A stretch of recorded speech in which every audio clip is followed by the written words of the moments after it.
వీటిని milli bugs లేదా white bugs లేదా పిండి నల్లి అని అంటూ ఉంటారు.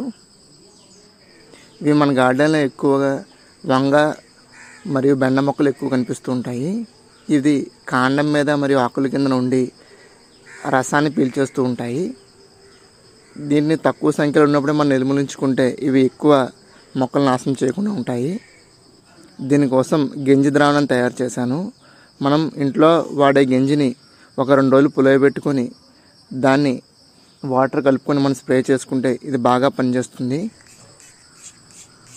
ఈ విధంగా తయారు చేసుకున్న గంజి ద్రావణాన్ని, స్టార్చ్ ద్రావణాన్ని మొక్కల మీద ఎలా స్ప్రే చేసుకోవాలి, ఇదిగో ఇక్కడ చూపిస్తున్నట్లు వాటి మీద ఉన్న పై లేయర్ అంతా ఈ స్ప్రే చేయడం వల్ల పోతుంది.